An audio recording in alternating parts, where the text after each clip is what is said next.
Terima kasih.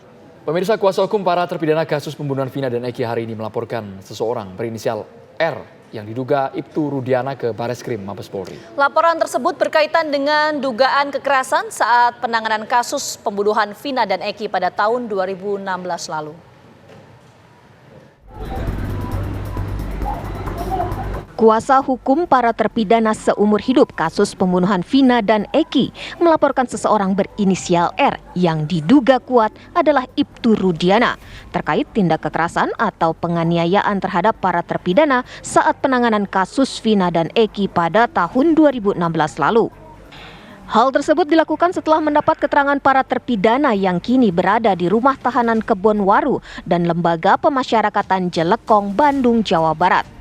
Rencananya kuasa hukum akan membawa keterangan para terpidana tersebut ke Bareskrim Mabes Polri.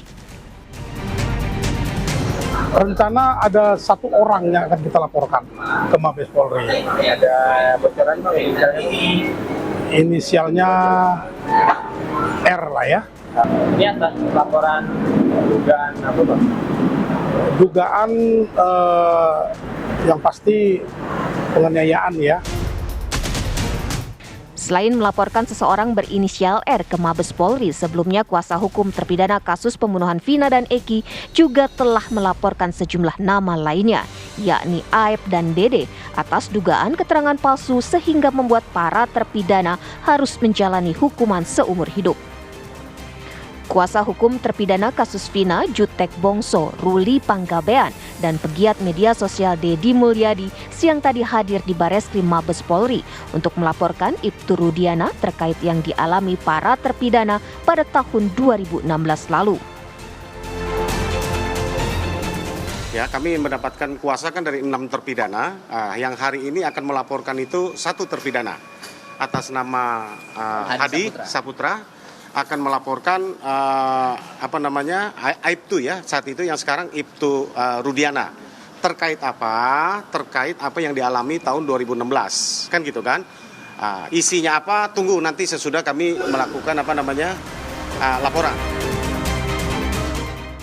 Usai pelaporan yang dilakukan kuasa hukum terpidana kasus Vina, kuasa hukum keluarga terpidana turut mengungkapkan bahwa besar kemungkinan terpidana lainnya juga akan melaporkan orang yang sama atas dugaan tindak kekerasan saat penanganan kasus pembunuhan Vina dan Eki 8 tahun lalu. Dari Jakarta dan Bandung, Jawa Barat, Cepi Kurnia, Yohanes Leonardo, Yohanes Billy, TV One mengabarkan.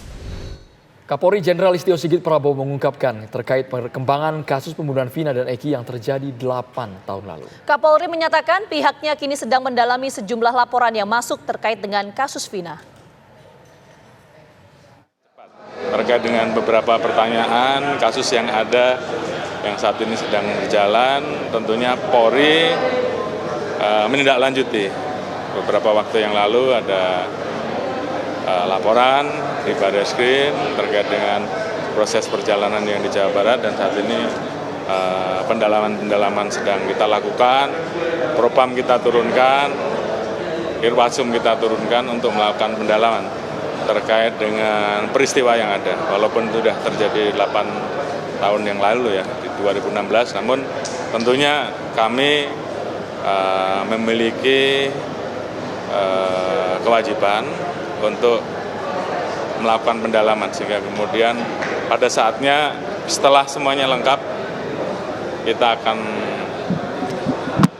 sampaikan kepada masyarakat secara transparan tentang fakta-fakta yang kita temukan. Mungkin itu. Pemirsa, siang tadi kuasa hukum terpidana kasus Vina beserta pegiat media sosial Deddy Mulyadi mendatangi Bareskrim Mabes Polri untuk melaporkan Ibtu Rudiana terkait penanganan kasus pembunuhan Vina dan Eki pada tahun 2016 lalu. Materi apakah yang dilaporkan kuasa hukum terpidana kasus Vina ini? Informasi selengkapnya akan disampaikan oleh rekan kami Yohanes Leonardo langsung dari Bareskrim Polri. Ardo, kami ingin tahu bagaimana pendalaman untuk membuktikan kalau memang inisial R ini terlibat dalam kasus pembunuhan Vina dan Eki. Ardo.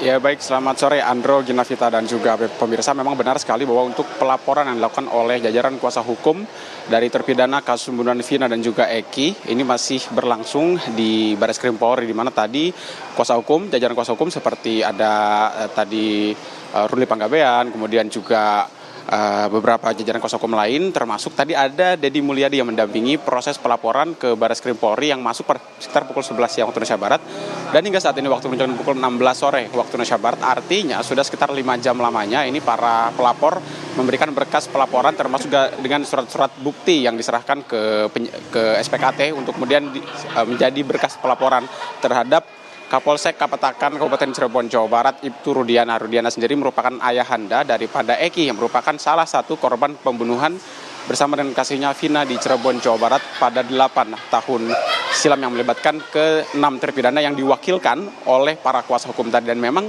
dari poin-poin yang disampaikan dan keterangan yang diberikan oleh pihak kuasa hukum kepada kami, awak media, begitu pada tadi siang, bahwa memang untuk pelaporan ini merupakan belum ada alasan jelas yang diberikan karena mereka menunggu proses pelaporan selesai. Namun yang jelas yang disampaikan oleh tim kuasa hukum, yang pertama berkaitan dengan adanya dugaan kekerasan begitu yang dilakukan selama proses penyidikan berlangsung. Kemudian juga selain itu yang disampaikan juga tadi sempat disinggung posisi Rudiana yang merupakan seorang mantan kanit narkoba di Polres Cirebon, ini menangani langsung kasus kematian putranya yang seharusnya menurut kuasa hukum ini ditangani oleh Satreskrim Polres Cirebon, bukan oleh Satuan Narkoba begitu. Kemudian juga yang disampaikan selain perkara prosedural, tadi juga kuasa hukum sempat menyebut bahwa untuk pelaporan Rudiana ini merupakan salah satu usaha ataupun juga upaya untuk mendesak Rudiana agar dapat berbicara kepada publik, karena memang hingga saat ini posisi Rudiana belum juga ditemukan oleh berbagai pihak termasuk oleh kami, oleh awak media. Kemudian selain mendesak Rudiana juga menurut kuasa hukum Rudiana sendiri merupakan salah satu pintu masuk untuk kemudian melakukan penyidikan dan juga pengungkapan sebenar-benarnya terkait kasus pembunuhan yang menewaskan Eki dan juga Vina di Cirebon, Jawa Barat 8 tahun silam. Dan tadi jika kita ulas sedikit, memang untuk keterangan disampaikan oleh Deddy Mulyadi sendiri sempat berujar bahwa ini merupakan salah satu upaya dari tim kuasa hukum untuk menempuh PK atau peninjauan kembali atas putusan yang diterima oleh para terpidana. Karena memang untuk upaya PK sendiri jika mengacu pada regulasinya, memang salah satu yang dibutuhkan oleh pemohon ialah adanya surat bukti baru ataupun fakta-fakta baru untuk kemudian mengungkap apakah memang vonis tersebut ataupun juga hukuman diterima oleh para terpidana ini memang pantas atau tidak di meja PK pada masa yang akan datang. Begitu. Sementara demikian dari update yang kami sampaikan di Barreskrim Polri, kembali ke studio. Terima kasih Ardo atas laporan Anda langsung dari Barreskrim Mabes Polri.